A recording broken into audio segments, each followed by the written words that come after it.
masasagot sa at maraming mga dapat na isipin natin na nakapaloob sa paksang ito na sinasagot o tinutugon. So pinamagatan ko po ito, plain lang po yung pamagat. Ang pamagat nito, Lazarus and Rich Men. Siguro familiar na ho kayo. No. Ito po isinulat, no, ni Luke, approximately 80 to 90 AD. At dalawa po yung volume na sinulat po niya. Yung unang volume, ito po yung Book of Luke. At yung second volume, yung Book of Acts. No? At ito po, naging companion po ito ni Paul sa kanyang mga missionary journey. Isa po siyang physician o manggagamot sa wikang Tagalog. Pwede rin natin sabihing doktor, no, mga kapatid. At yan po yung kanyang bread and butter. Yung pinaggagalingan ng kanyang hanap buhay. No? At pumunta na po tayo sa pag-aaral na ito. Kasi may nagtanong ang tanong niya sa akin, Brad, meron kasing preacher, ang turo niya kapag ka namatay daw yung tao,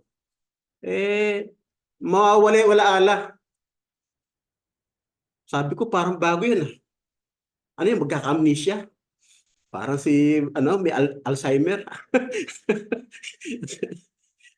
Ako, pwede ako mag-amnesia pag may utang. Joke. Nakapaloob sa araling ito. So, kumbaga po sa kakain tayo ngayon, hihimayin natin, tatanggalin natin yung mga tinik. No, kumbaga sa isda, yung ano lang ang kakainin natin, yung mga importante lang. So, ito po yung pagtuturo ng ating Panginoong Jesucristo. At meron ho nagtanong sa akin ito, Brad, parabola ba yan? Sasagutin natin dito ngayon.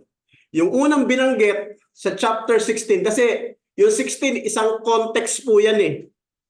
Yung unang mga bahagi, parabola doon sa tapat na steward o yung katiwala.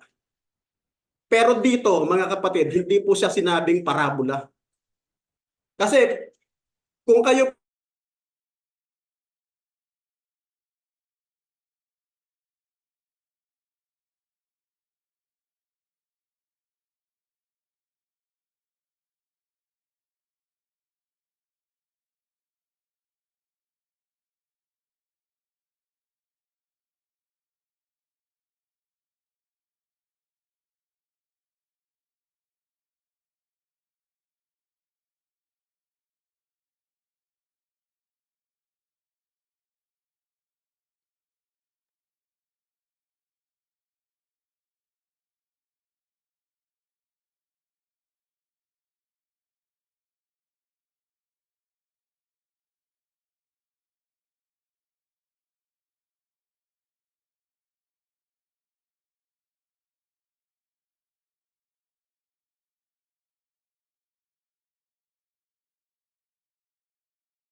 ngayon,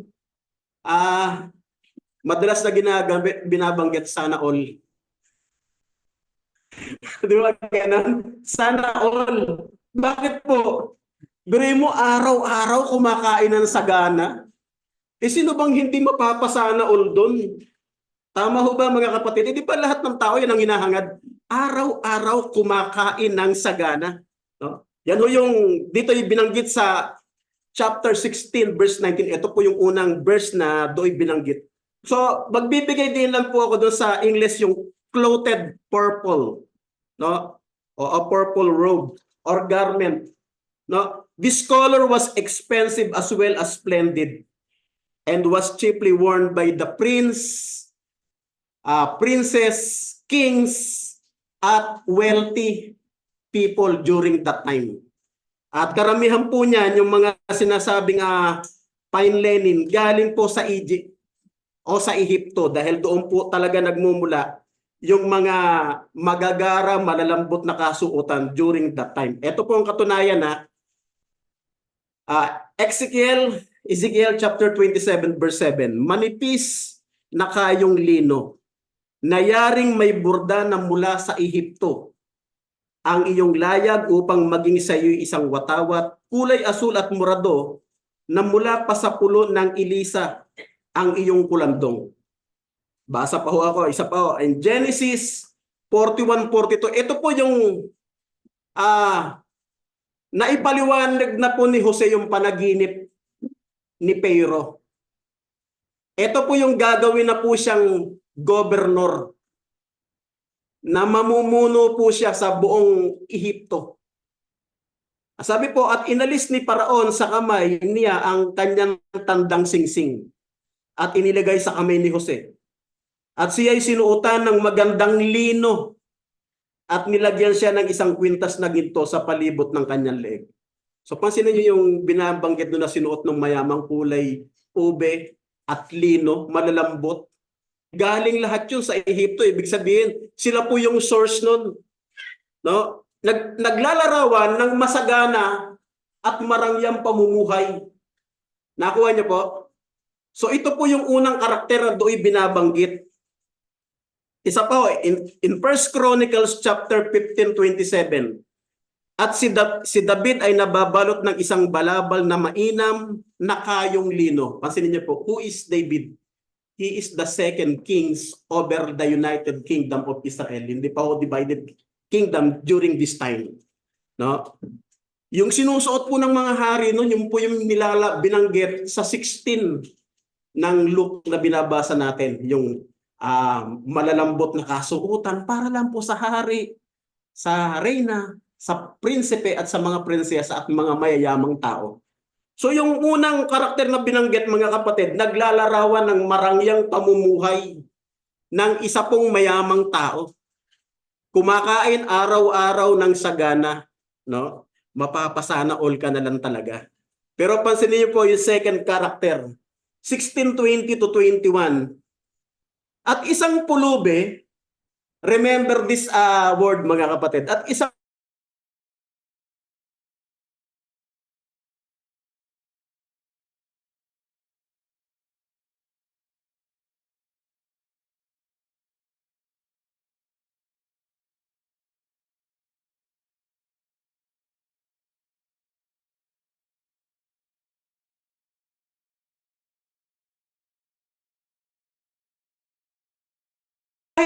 so walang binibigay na pangalan, pero ito iba. So hindi po ito parabola. At mamaya para mas maliwanagan tayo kung bakit hindi ito parabola, may i-reveal pa ho kasi isang dahilan. No, mamaya tingnan po natin ha. At isang pulubi na ang pangalay Lazaro, lipos ng mga sugat at inilalagay sa kanyang pintuan. Dito po mga kapatid, gusto ko pong tasahin natin itong verse 20. Yung word po kasi na inilalagay, so sa makatuwid, wala po siyang kakayanan makapaglakad. Kaya po meron pong bumubuhat sa kanya at inilalagay po siya doon sa pintuan. Yung po yung isang gusto kong magets natin dyan. No? Ito pong si Lazaro, bukod po siya po ay pulubi, no? Wala po siyang kakayanan na makarating doon po sa pintuan. Kaya meron pong bumubuhat sa kanya. Inilalagay po siya doon. No? Walang lakas yung kanyang mga paa, yung kanyang mga tuhod para maglakad, para makapunta po doon sa pintuan ng mayaman. Kaya meron pong mga taong sa kanya'y nagmamalasakit at inilalagay po siya doon sa pintuan ng mayaman. May bumubuhat. No? Verse 21. So ang layunin, what is the purpose? Bakit po siya inilalagay doon sa pintuan ng mayaman? Notice this verse 21. At naghahangad na mapakain ng mga mumo. Mga kapatid, ano ho ang pagkakaunawa po ninyo pag sinabing mumo o sa wikang English crumbs? Alam niyo kasi nung araw, no, yung ginagamit po nilang tinatawag na tinapay, pag ginaganyan po nila yan, no, isang ganun po yan, pag ginanyan nila, yung mga mumong doon ay yung po yung tinatawag na crumbs. No, mga kapatid, para lang humalarawan natin, ma-visualize natin. So po yung kanyang hinahangad. Biruin mo. Ito yung gusto kong maisip natin. Biruin mo, sana all. Araw-araw kumakain ka ng sagana, tapos yung pulubing inilalagay sa yung pintuan, Ang babaw lang ng kanyang nasa, yung nasa niya, ano, mapakain ng mumo. Samantalang ikaw, sabi nga nung kanta ni ano yun, nasa iyo na ang lahat. Nasa iyo na eh. Mayaman ka na. Ang suot mo, ang lambo. Tapos, hindi mo ba pwedeng wag na lang yung mumo na malalaglag? Di ba? So dito po nagbibigay na ako ng ano ha, kasi mamaya, yan ho yung laman eh. Na naghahangad mapakain ng mumo na nangahuhulog. Pansinin niyo po, yung nahuhulog pa, di ba? Kung ikaw naman ay may puso, kagaya ng sinasabi ni Mel Chanco sa Kapuso, di ba? Ibigay mo na lang. Bakit kinakailangan yung masyado naman nakakaawa naman. Ako kung tatanungin niyo ako, masyado naman nakakaawa yung senaryo na yung malalaglag, yun yung magiging pagkain ng pulubi. Kung may puso ka naman, sabi nga ni Jessica So, kapuso mo, ba't hindi mo nalang mayaman ka naman, araw-araw sagana ka? O ba't hindi mo nalang bigyan ng isang bucket? Wow, sana all. Di ba? Ano sa tingin niyo mga kapatid? Kung may sense yung sinasabi ko. Nahuhulog mula sa dulang ng mayaman. Oo, lumapit pati ang mga aso at hinihimuran ang kanyang mga sugat. Oh, mga kapatid, naging kaagaw pa aso. Eh siyempre yung aso, kaya nga ho na andiyan sa ano, naghihintay lang rin yan ng mga mumo na malalaglag doon sa dulang. No? Parang ang naging category pa niya, gaya ng aso na naghihintay din ng mga crumbs na malalaglag doon sa dulang nung mayaman. No? Alam po ninyo sa Syriac version mga kapatid, ang nakasulat po loser. Lozar. Hindi Lazarus. No? At it signifies one that was helpless.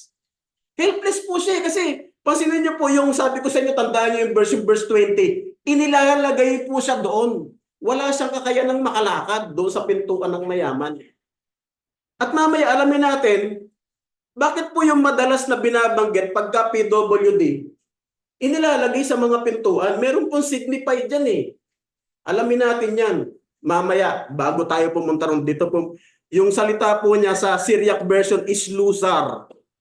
Ang signify po, one that was helpless. Walang kakayanan. No? Kasi binubuhat nga siya para makarating dun eh. Ngayon, pag nandoon na siya, ang nasa niya lang, makakain ng mumong malalaglag sa dulang ng mayaman. Ang babaw lang, no? Samantalang tayo, pag hindi nabilihan ng cellphone, nagtatampo na sa nanay, di mo ako mahal. Ito, ang babaw lang ng kaligayahan niya. Di ba? Kung, kung, kung yung programa ni ano, ni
Ayaw kayo.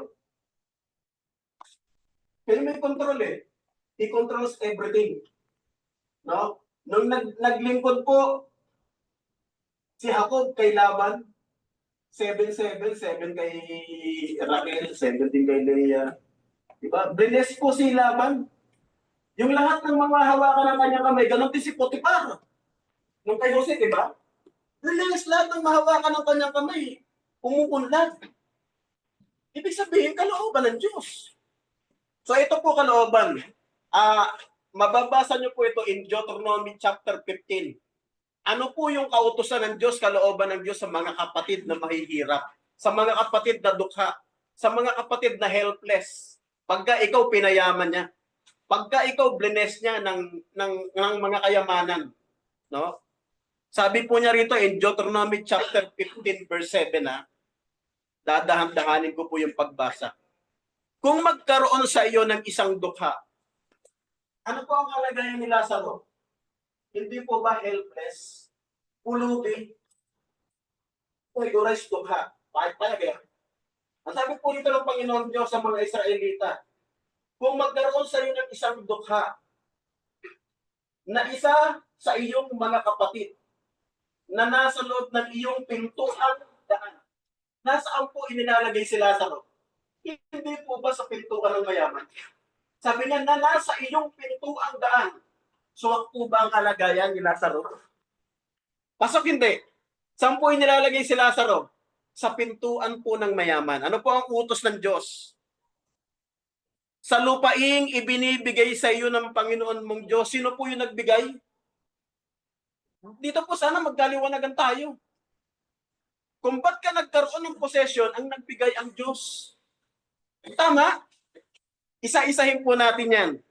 Ay huwag mong papagmatigasin ang iyong puso, ni pagtitikuman ng iyong kamay. Dapat yung kamay mo, pag ganyan, pag meron ka nakitang pulubi nasa iyong pinto ang daan, dapat ganyan. Yung iba kasi nagiging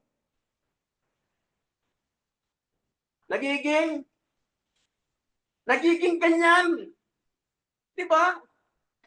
Ang sabi ni pagtitikuman ng iyong kamay ang iyong dukhang kapatid. So meron pala. Kaya ka pala pinayaman ng Diyos. Kaya ka pala na binagyan ng possession. No? May purpose. Magiging extension ka ng pagpapala ng Diyos. Sa pamamagitan mo, sasagutin ng Diyos yung dalangin niya, yung nasa niya. Dapat makita natin yun sa passage na to. Isa pa. Same chapter pa rin. But verse 11, Deuteronomy chapter 15, verse 11. Sapagkat hindi mawawalan ng dukha sa lupain kailanman. Ngayon nga, sa panahon natin ngayon kahit saan sulok ka tumingin, may dukha, di ba? Lalo ngayon, minsan may pumapanik sa mga jeep. Bigla na lang tatambol-tambol. Mas ko pa, gagagat. Ibig sabihin kahit saan, meron, di ba? Sapagkat hindi mawawalan ng dukha sa lupain kailanman. Kaya aking iniutos sa iyo, so utos pala to, na aking sinasabi, bubukhin mo ang iyong kamay sa iyong kapatid sa nagkakailangan sa iyo at sa dukha mo sa iyong lupain. Napakaliwanag, meron palang utos. Meron palang command. Kanino? Doon po sa binigyan niya ng pagpapala na umunlad yung pamumuhay. Kasi nga, magiging extension ka ng pagtulong ng Diyos. Sa pamamagitan mo, sasagutin ng Diyos yung panalangin niya ay yung pangangailangan niya. Isa pa verse 10. Same chapter pa rin. Ngay bibigyan mo. Pansinin niyo po, naganap ba ito ng mayaman? Naganap hindi? Hindi. Siya nga'y bibigyan mo. Kaya nga kanina sabi ko, mapapasana all ka na lang. Araw-araw kumakain ng sagana, tapos ang damot, ganyan yung kamay. Bakit? Kasi yung hinahangad po ni Lazaro, yun yung ginawa niya. Yung mumong malalaglag sa tulang, yun lang talaga yung magiging pagkain niya. Grabe, no? Kaya sabi in verse 10, chapter 15, verse 10, siya nga'y bibigyan mo at ang iyong puso'y huwag magdadamdam. Pagka bibigyan mo siya, kasi meron po kasi nagbibigay, papasintabi lang ako. Meron po kasi nagbibigay parang ano eh, parang may pagdaramdam. Sana, eh, hindi na lang binigay ko. Di ba, meron ganun eh. Siya nga'y bibigyan mo at ang iyong puso'y huwag magdadamdam pagka binibigyan mo siya. Sapagkat dahil sa bagay na ito'y pagpapalain ka ng Panginoon mong Diyos sa lahat ng iyong gawa. Sumikapalit pala. Pagpapalain ka ng Panginoong Diyos mo sa lahat ng iyong gawa. At sa kapatid, ganito po yung nangyari kay Jose. Ganito din po yung nangyari kay Jacob. Kaya nung bumalik siya, ang dami na ho niyang possession eh. Nung nakasalubong po niya yung galit na galit si Esau, di ba may mga unang pinadala siya, kapatid, ano ba yung mga nauna?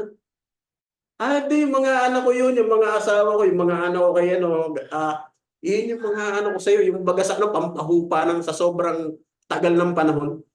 Pampahupa ng to appease yung galit. Diba? Sa sobrang haba na ng panahon, naghilom na yung sugat, nagyakap na po sila ng mahigpit. Nawala na yung galit. Kaya tama yung kasabihan, time heals wound. Ito po.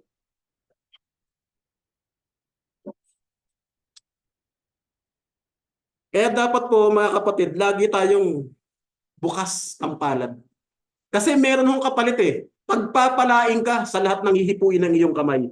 Chapter 15 verse 9. Ito po. Paano po kung hindi ko magawa yan?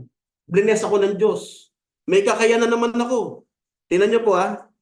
Pag-ingatan mong huwag magkaroon ng masamang pag-iisip sa iyong puso na iyong sasabihin ang ikapitong taon.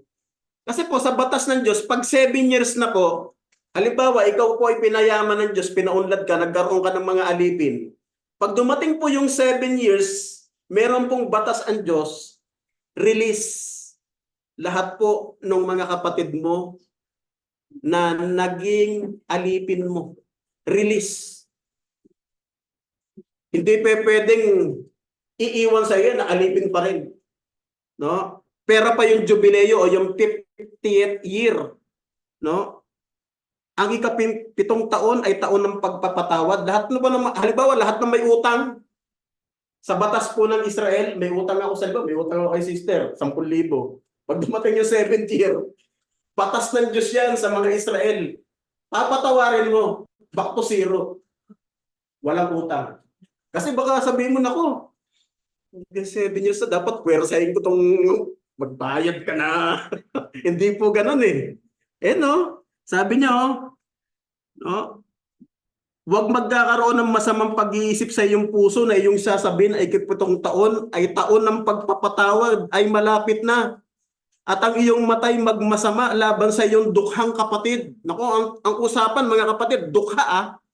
Kasi kay Lazaro po tayo doon po tayo, hindi tayo lumalayo sa topic, no? At ang iyong matay magmasama laban sa iyong dukhang kapatid at hindi mo siya bigyan. Siya'y dumaing sa Panginoon laban sa iyo. Ano po mangyayari?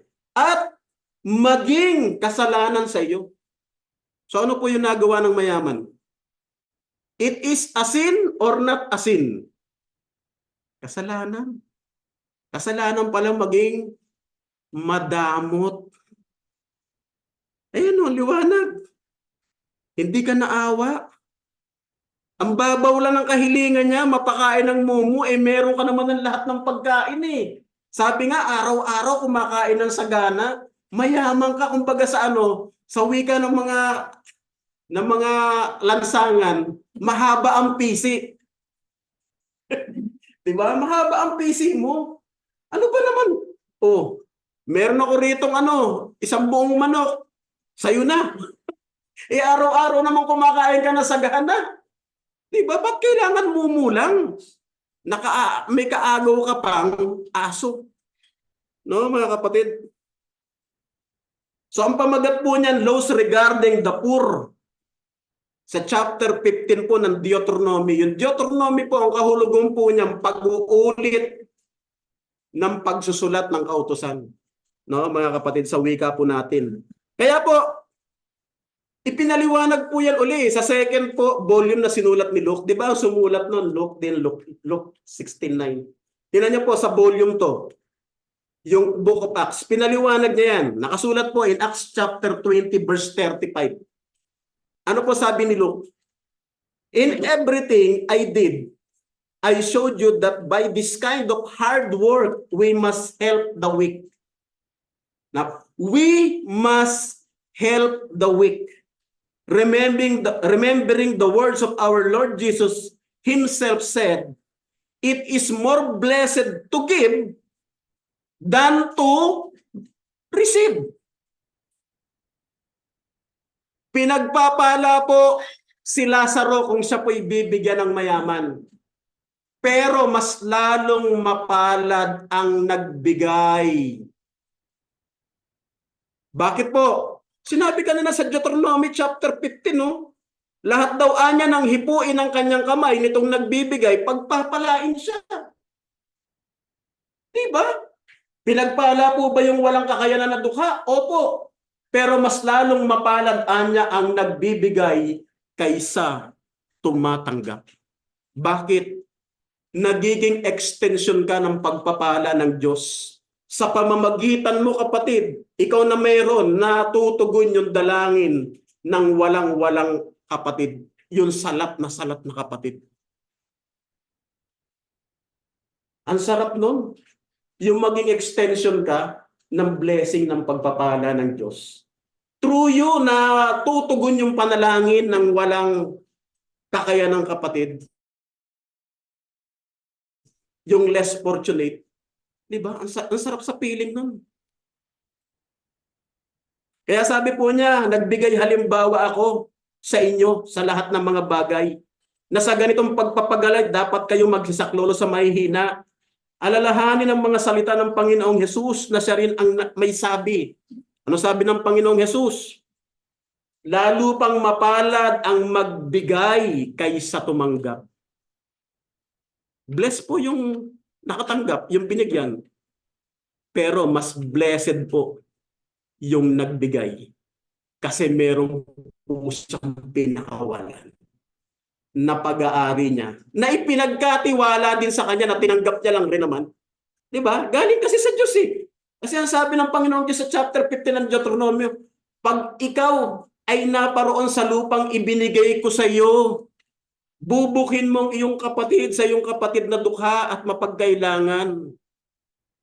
At huwag kang magmamatigas sa iyong puso. Di ba? Kanina, ito po yung binangon kong tanong, bakit po kaya sa lahat po ng mga istorya sa Biblia, pagka binanggit po yung PWD, persons with disability, no? Halimbawa, pilay, walang kakayanan makalakad, bakit lagi kaya doong inilalagay doon po sa pintuan? Pintuan po ng mayaman, pintuan daan ng mga paliguan, paglilinis. Ito po ang dahilan, mga kapatid. In Acts chapter 3 verse 2. At isang lalaki at siya inilalagay nila araw-araw sa pintuan. Kanina, pintuan ng mayaman. Ito naman po, pintuan ng templo na tinatawag na maganda. Purpose, ito po, upang manghingi ng limos sa nagsisipasok sa templo. Bakit po? Kasi alam niyo po, yung po kasi yung pinakamadaling makita na lugar. Magpupunta ka doon sa templo, di ba yung pintuan? Sa mayaman naman, paglalabas ka, papasok ka, sa pintuan pa rin. So, yung po yung panahon, ay po yung lugar na kung saan madali kang makikita, madali kang manonotice, uy, meron palang dukha, meron palang walang kakayanan. At yun yung lugar para po sila makapanghingi ng awa, ng limos, ng saklolo.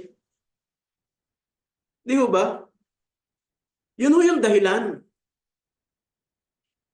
Kaya sabi po ng Panginoon in Luke chapter 6 verse 30, bigyan mo ang bawat sa iyo humihingi. Kung meron ka naman, ngayon kung wala, wala. Diba? Pero wag naman, meron ka tapos sasabihin mo wala. Naalala ko tuloy si Brother JR. Ito, kwento niya, nagkikwentuhan kami. Huwag mo kasi sasabihin wala. Paano kung totohanan nga ng Diyos na wala ka? Sabihin mo meron ka rito, meron ako rito kaya lang 130 lang. Meron ako rito 20 pesos lang. Pero pag sinabi mo wala, kung gawin nga ng Diyos na wala. Kasi di ba madalas ang tao magsabi, wala akong pera, wala akong ganito. Meron naman. O kahit na sabihin mo, 12 pesos lang po, may pera ako pero 12 pesos lang. May pera po ako pero 3 pesos lang. Pero yung sabihin mong wala, hindi ka nagsasabi ng to. Tama mali. Di ba? Meron, kaya lang po, meron ako, ang pera ko, ito lang. Kasi minsan madalas na magsabi yung tao na, wala po wala akong pera. Kung gawin nga ng Diyos na magkatotoo yan, gusto mo na mawala ka, o wala kang pera, zero balance ka, yan ang gusto mo Di ba? Sabi mo meron ka, pero ito lang po yung nasa posisyon ko na pera. Kaya sabi, bigyan mo ang bawat sa iyo humihingi, at sa kumukuha ng ipag-aari mo ay huwag mong hinging muli. Sabi po niya. At ang totoo po na nag-aaral ako sa word, ang paborito ko talagang topic, world history. Isa po ito sa Confucius Golden Rule. Alam niyo po yung Confucius Golden Rule? Alam niyo, hindi naman talaga sa kanya yun. Galing sa Biblia talaga yun. Kasi before Confucius, nauna muna si Jesus Christ. Ano po yung Golden Rule ni Jesus Christ? Ito po. In Luke chapter 6 verse 31, abante lang tayo ng konti kanina ron. Kanina 6:30, ito 31. At kung ano ang ibig ninyong sa inyo'y gawin ng mga tao, gayon din naman ang gawin ninyo sa kanila. Diba? Ang ibig nila sa Roma, pakain lang ng mumo Ano ibig sabihin? No? May magbigay sa kanya. Kung gusto mo rin na may magbibigay sa iyo, magbigay ka din. Diba? Kasi ganyan ang gusto mo gawin sa iyo, ganyan din dapat yung gagawin mo. Bakit? Ganun po kasi ang batas ng Diyos Kung ano yung itinanim, 6:7 ng Galatia, yun anya ang aanihin. Diba? Nagtanim ka ng kamatis, alam naman ang tumubo, santol. Imposible naman yun. Diba? Nagtanim ka ng talong, naturalmente ang tutubo, talong. Hindi ang tutubo dyan, siniguelas. So yun yung batas ng kalikasan What you sow, you will reap. Kung anong itinanim, siya mong aanihin. Galatians chapter 6 verse 7. Yun yung batas ng Panginoon.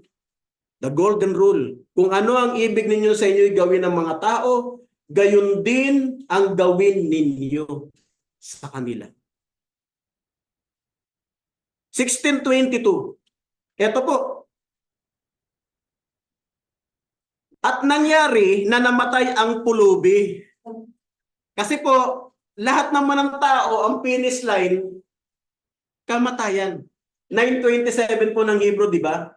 Kung paano itinakda sa tao ang mamatay na minsan.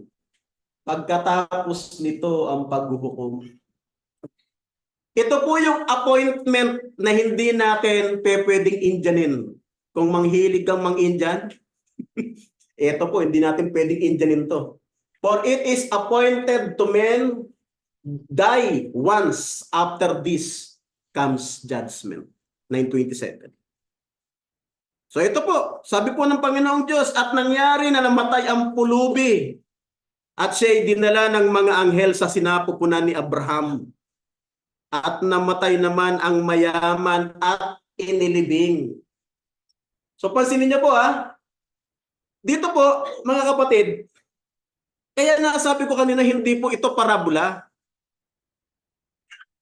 Kasi binanggit ng Panginoon yung mangyayari pagkatapos ng buhay. Di ba? Alam niyo kasi meron ho talagang trabaho yung mga anghel, hindi ho yan nilikha ng Diyos ng walang purpose. At alam niyo po, ang isa sa work ng mga anghel, para po sa mga lingkod ng Diyos na matuwid, sa mga lingkod ng Diyos na tapat, ang puso, ito po. In Hebrew, chapter 1:14, the same din po, nung binabanggit po ng Panginoong Jesucristo sa binasa nating huli. Hindi baga silang lahat ay mga espiritong tagapaglingkod, yung anghel, na sinugo upang magsipaglingkod sa kapakinabangan ng mga gmamana ng kaligtasan. Ano po, babalik ko lang ay binasa natin At nangyari na namatay ang pulubi. At siya'y dinala ng mga anghel. Ano po ang sabi kanina doon sa Book of Hebrew? Ang gawain daw po ng mga anghel ay magsipaglingkod sa mga magmamana ng kaligtasan.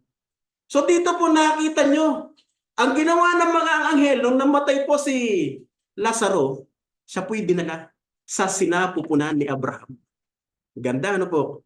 So dito po, masasabi natin, bagamat hindi binanggit ng Biblia, masasabi ko pong, eto pong si Lazaro ay tapat na lingkod ng Panginoon. Dahil ang trabaho po ng mga anghel ay magsipaglingkod sa mga taong magmamana ng kaligtasan. Nakuha niyo po? At yun po yung pinakita doon sa verse 22. Dinala po siya ng mga anghel sa sinapupunan ni Abraham at ang kanya pong naging buhay doon, inaaliw siya. Yung salita o kanina doon sa mayaman na mapapasana all ka, mas dito dapat mapapasana all tayong lahat. No, mga kapatid? Hindi baga silang lahat ay mga espiritong tagapaglingkod na sinugo upang magsipaglingkod sa kapakinabangan ng magmamana ng kaligtasan? Ganun po yung ginawa kay Lazaro. Minister po siya ng mga anghel, inatid po siya sa sinapupunan ni Abraham. At doon po inaaliw siya. Ito naman po yung pinuntahan ng mayaman. At sa Hades, alam niyo pag binasa niyo sa English, ang nakasulat, hell. Hell. Hades. Yung Hades, sa Hebrew ang katumbas, Sheol. Sa Hebrew word. Ito naman, Greek. Same din po ng Gehenna. No, mga kapatid ko.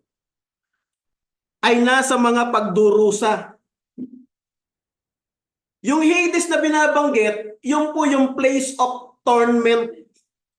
Lugar ng pagdurusa. Doon po napunta yung mayaman. Gusto ko pong manotice natin ito.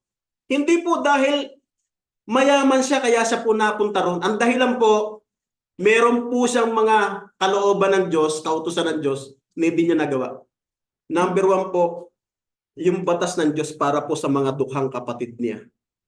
Hindi po siya naging bukas palad para tumulong. Naalala ko po may nagtanong sa akin Brad, yung pera po ba masama? Hindi. Bakit? Sa buhay na ito, kada kilos mo kailangan ng pera Gumamit ka ng tubig, naligo ka, hindi ka ba magbabayad sa Maynilad? Tama ba, sister? Ito yung palagay. Gumamit ka ng kuryente dahil makabagong panahon na tayo ngayon. Binmiral ko na. Huwag mo sabing libre. Ano yung binabanggit to sa Ang masama doon yung pag-ibig sa salapi. Hindi po yung salapi ang masama. Nagiging masama kung ang pagmamahal mo na nauukol na sa salapi. Mammon sa Greek word. Nandoon na yung pag-ibig mo, wala na sa kapwa mo, wala na ang pag-ibig mo sa Diyos. Diba?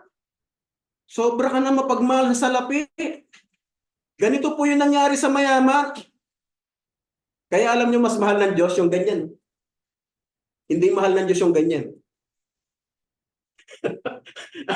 Gamat, ganyan tayo lagi. Ganyan. Dapat, alam nyo, ang ultimate example ang Diyos.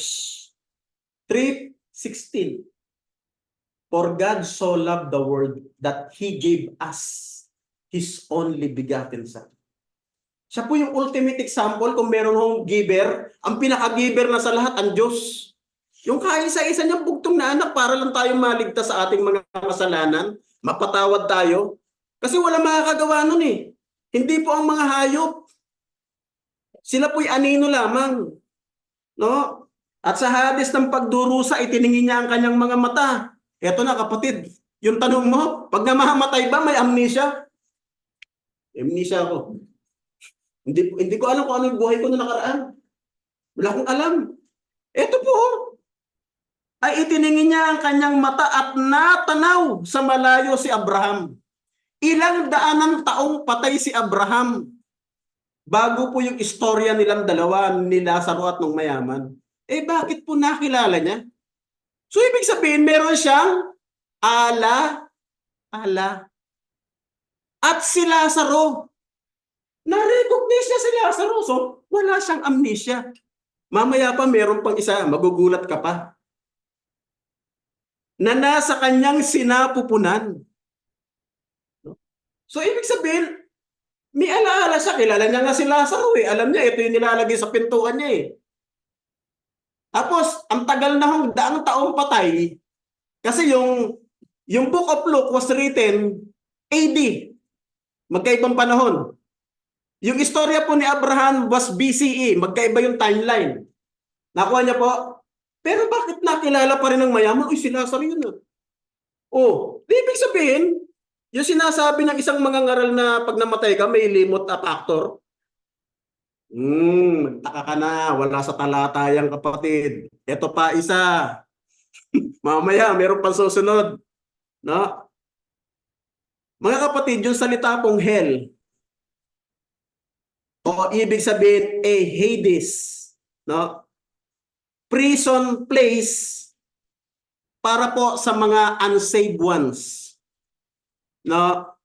Doon tayo dapat na magkaunawaan tayo doon sa tagpong yon, yung pinuntahan, yung naging destinasyon ng mayaman.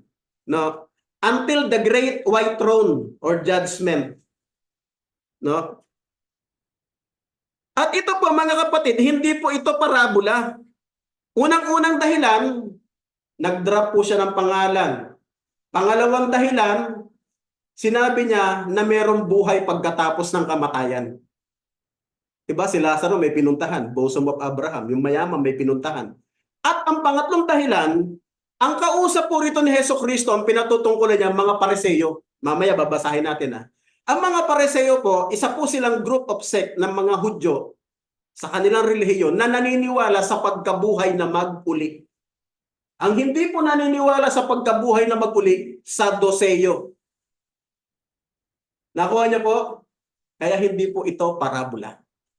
No? Ang sabi po doon, mga kapatid, Hades. Ang Hades po, mga kapatid, yan po yung lugar na kung saan dako ng parusahan at pinupuntahan po ng mga wicked person o wicked spirit.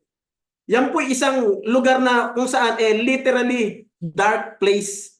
Job chapter 10 verse 20-21. 21-22. Basahin ko po. Job 10:21-22. Sabi po ni Job, bago ako manaw doon, na hindi ako babalik. Ito pa isang tanong. Meron pa isa dito. Totoo po ba pagka ang tao namamatay, gala-gala yung kanyang kaluluwa? Liwanag oh. Bago ako pumanaw, doon na hindi ako babalik. Paano masasabi na pag namatay, meron pang 40 days na magagala-gala dito? Ano yan, si Casper? Iikot-ikot na ganon? Hindi, sabi kasi niya, bago ako manaw, doon na hindi ako babalik sa lupain ng kadiliman at lilim ng kamatayan. Yung Hades po, napakadilim na lugar niyan. At doon po, no, ang lupain na dilim na gaya ng salimuot na kadiliman, lupain ng lilim ng kamatayan. Lugar din po yan kung saan po pinarurusahan ang taong hindi ligtas. Na walang anumang ayos at doon ang liwanag ay gaya ng salimuot na kadiliman. So ito po yung Hades. At isa pa sinabi, place of torment, sabi po sa Greek, basanos. No? Basanos po sa Greek word. O torture place or torment place. Kaya sabi po nung mayaman ang mga Abraham, suguin mo si Lazaro, itubog niya yung daliri niya sa tubig para ilagay sa akin at magkaroon ako ng refreshment para maibsan yung paghihirap dahil sa alab. Mainit pala yung lugar na yun. Naghihirap ako sa alab na ito, sabi niya. At ito pong Hades, mga kapatid, hindi pa ito yung sinasabi nila na hindi pa ito yung second death. Ang katunayan, ito po, in Revelation chapter 20, verse 14, ang kamatayan at ang Hades ay ibinulid sa dagat-dagatang apoy. Ito yung kinakatakutan ng lahat, dagat-dagatang apoy. Ito ang ikalawang kamatayan sa makatwid bagay ang dagat-dagatang apoy. So hindi po ho yan. Mga kapatid, yung Hades, pag dumating na ho yung judgment, hindi ka nakasulat dun sa Book of Life, saan po dinadala? Sa dagat-dagatang apoy. Yun ang ikalawang kamatayan. Maging po yung kamatayan. Maging din po yung Hades. Lalagay din dun yung place of torment. Yung dako ng parusahan. Mga kapatid. Tuloy po natin. 1624. Ito po, sister. Kanina sabi ko yung isa yung katunayan na ebidensya. Nakilala niya si Abraham. Nakilala niya si Lazaro. Ito pa ho. At siya'y sumigaw at sinabi, Amang Abraham, maawa ka sa akin, suguin mo si Lazaro upang itubog niya sa tubig ang dulo ng kanyang daliri at palamagin ang aking dila sapagkat naghihirap ako sa alab na ito. So mainit pala ron. Dako ng parusahan bago dumating yung tinatawag na ikalawang kamatayan na hatol. Datapwat sinabi ni Abraham, anak, alalahanin mo na ikaw ay tumanggap ng iyong mabubuting bagay sa iyong pamumuhay. Blines ka ng Diyos, di ba? Kaya ba't ka blines ng Diyos? Di ba para maging extension ka sana ng blessing para ito kay Lazaro na mahirap, duka, walang kakayanan? Pero anong ginawa mo? Hindi ka tumulong, hindi mo binuka yung iyong kamay. Yun ang ibig sabihin. At si Lazaro ay gayon ding paraan ng masasamang bagay. Ibig sabihin, helpless siya, walang tumulong sa kanya. Datapwat ngayon ay inaaliw siya rin at ikaw ay nasa kahirapan.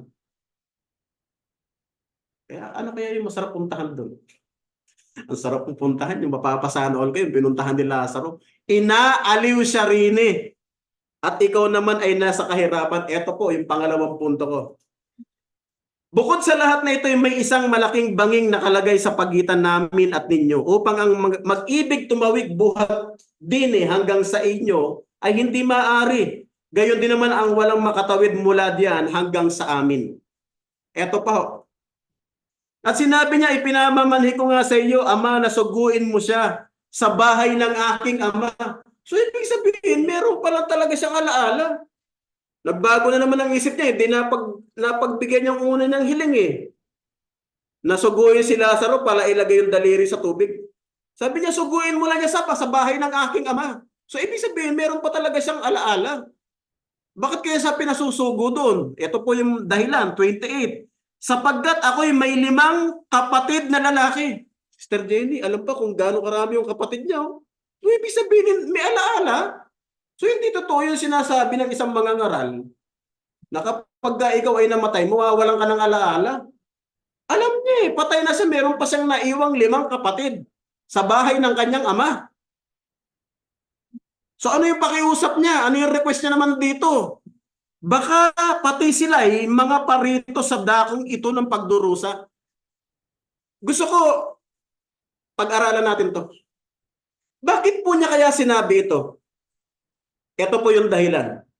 Bakit po siya may fear na itong 5 kapatid niyang buhay pa, no, nasa panahon pa na buhay sila, existido, sila kasi patay na dyan baka maparoon daw sa lugar ng pagdurusa. Ito po yung dahilan. 1 Corinthians chapter 15 verse 33. Do not be misled. Bad company corrupts good character. Sabi po sa wikang Tagalog, huwag kayong padaya, ang masasamang kasama ay sumisira ng magagandang ugali. Tingnan niyo po, isang buwan kang magsasama sa taong sugalero. Isang buwan, pagbalik mo, marunong ka na magsugal. At lahat pa ng klase ng sugal, alam. Kasi sugalero sinamahan mo ng isang buwan eh. Tingnan niyo po, isang buwan kayong magsasama sa taong palamura. 100% pagbalik niyo sa bahay niyo, magaling na kayong magmura. Ano ibig sabihin? Di ba may kasabihan? Sabihin mo sa akin kung sino kasama mo. Sasabihin ko kung sino ka. Kaya ito po sinabi ng mayaman, malamang na-impluwensyahan niya yung mga kapatid niya. Madamot ka, naging madamot din sila. Kaya sabi niya, baka sila'y maparito sa lugar na ito. Kaya po yun yung pangangaral ni Apostol Pedro. Sa ikalawang Pedro, mga kapatid,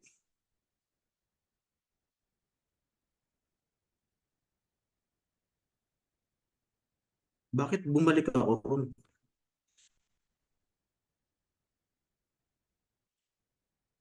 Eto, sapagkat kung pagkatapos, ikalawang Pedro chapter 2 verse 20, sapagkat kung pagkatapos na sila'y makatakas sa pagkakahawa, di ba? Ibig sabihin, yung mga bagay na yan, nakakahawa yan. Nakaka-impluwensya. Di ba? Iliteral na lang natin, di ba? Isang damit mo nangungupas, kulay asul, na ihalo mo sa puti. Di ba nahahawa yung puti? How much more sa ugali? Di ba nakakahawa? Kaya sabi ng mayaman, naku po, pwede pa suguin mo na lang siya kasi meron pa akong 5 kapatid eh. Na-impluwensyahan niya yun. Sabi niya, baka sila maparito rin. Sabi niya, sapagkat kung pagkatapos na sila'y makakatakas sa pagkakahawa sa sanglibutan. Kasi tayo minsan nahahawa rin tayo ng sanglibutan eh. Ano uso? O minsan nagagawa rin natin eh, o wag i-deny. Tama, di ba? Minsan nga kung ano yung uso na hairstyle. O, nagagawa din natin. Uso ng mga ano, nagagawa rin natin. Nakakahawa talaga. Sa pamamagitan ng pagkakilala sa Panginoon at tagapagligtas na si Jesucristo ay muling mahalubbiluhan at madaig niyaon, ay lalong sumasama ang huling kalagayan kaysa ng una. No?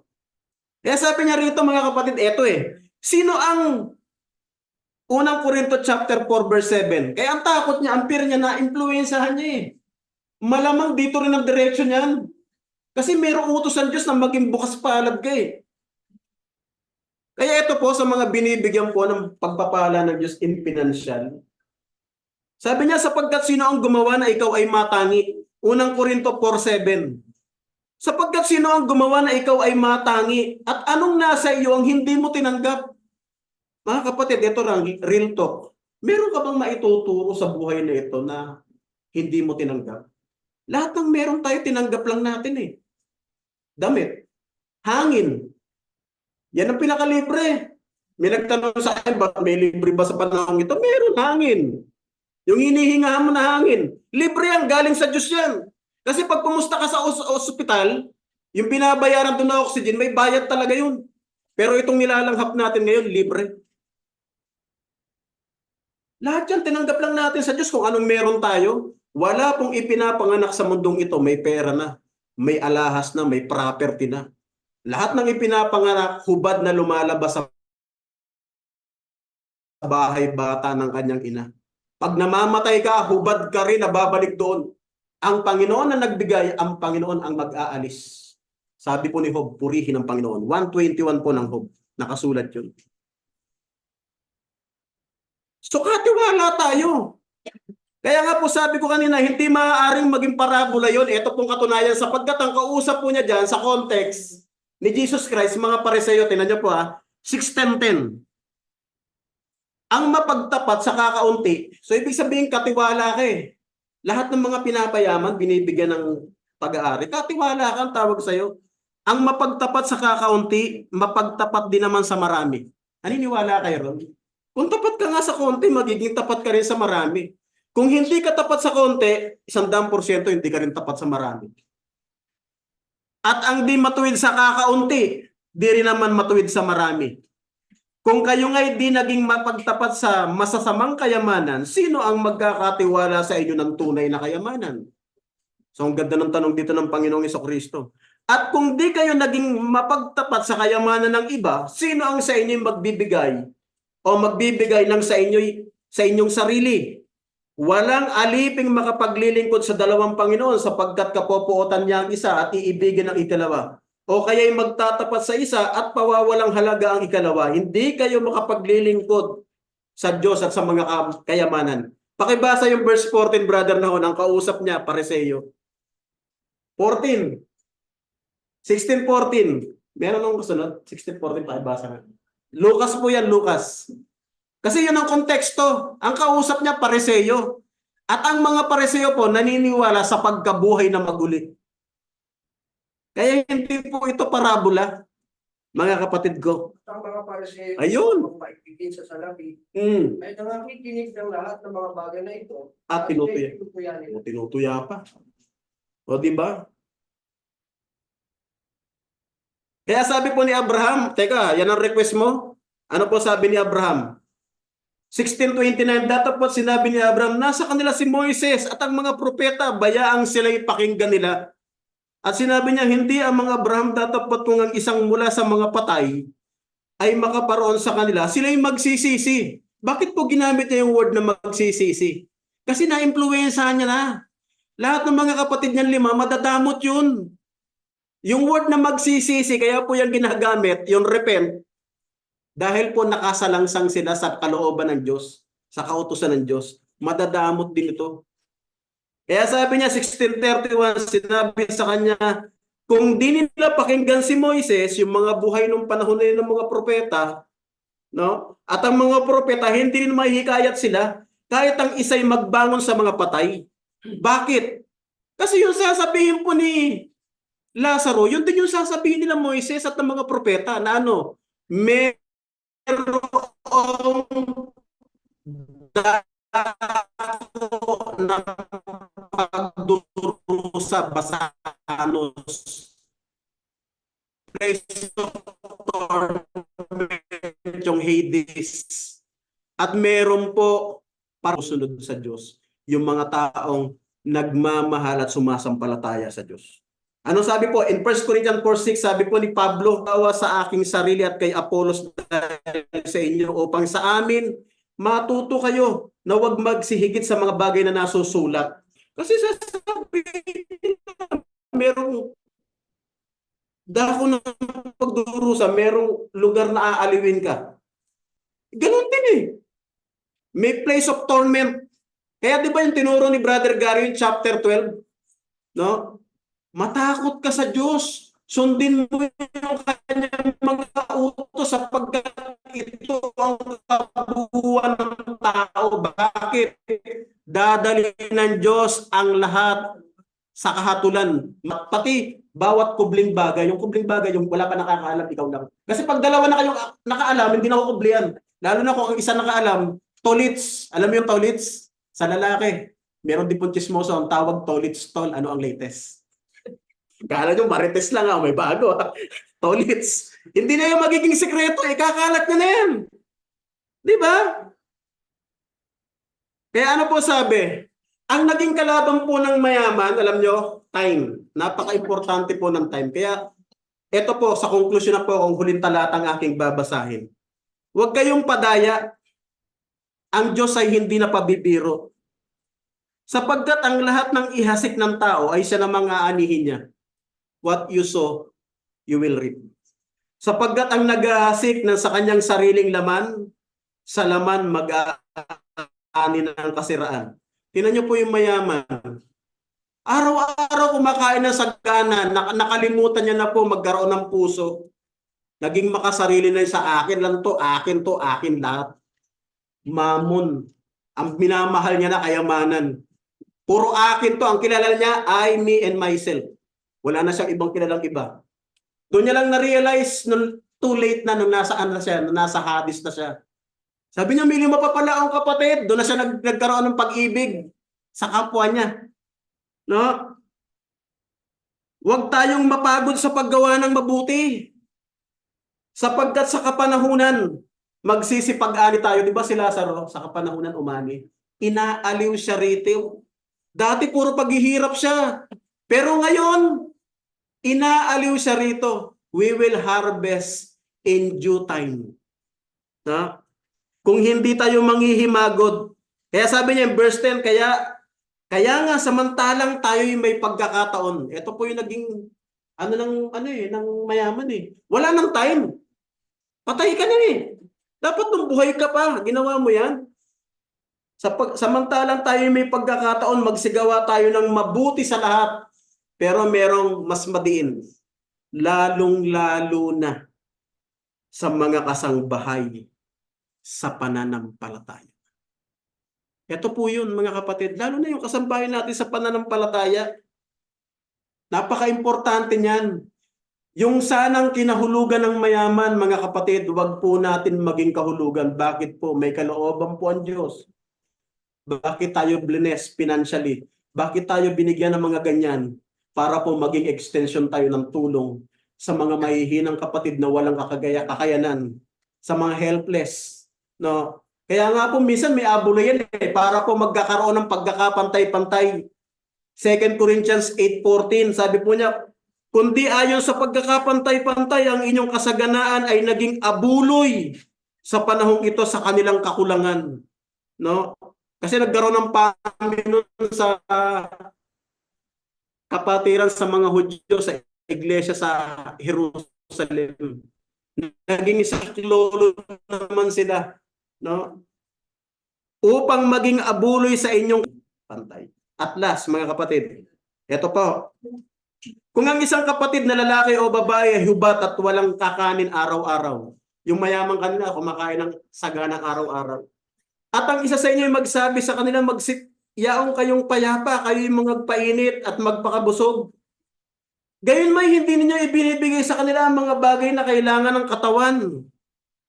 Anong pakinabang meron dito?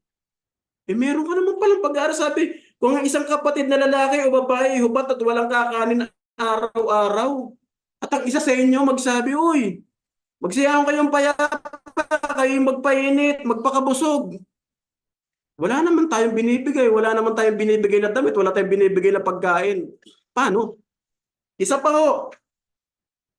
Sabi po sa 1 John chapter 3:17-18. Dato po sino mang mayroong pag-aari sa sanglibutang ito at nakita ang kanyang kapatid na nangangailangan at do'y ipagkait ang kanyang awa, paano mananahan ang pag-ibig ng Diyos sa kanya? Ganun yung nangyayari sa mayaman eh. Mumunti kong mga anak, huwag tayong magsiibig sa salita ni ng dila man, kundi ng gawa at ng katotohanan. At last, ito na po, last verse na gusto kong basahin. Ito pong Isaiah chapter 58 to 11. At kung magmamagandang loob ka sa gutom, gaya po ni Lazaro, gutom siya nun eh. At yung sisiyahan ng loob ang nagdadalamhating kaluluwa, kung magkagayoy sisilang ang iyong liwanag sa kadiliman, at ang iyong kadiliman ay magiging parang katanghali ang tapat. Verse 11, at papatnubayan ka ng Panginoon na palagi. Itong pinakamasarap. At sisiyahan ng loob ang iyong kaluluwa sa mga tuyong dako. Yung tuyong dako na yun, sisiyahan yung loob yung mga buto. At ikaw ay magiging parang halamang nadilig at parang bukal ng tubig na ang tubig ay hindi naglilikat. At yan po'y pangako ng Diyos. Nawa po mga kapatid, itong mensaheng ito, no? Tingin ko mga kapatid, one another din ito yung tinuro ni Brother Darwin. One another to. Kaya po,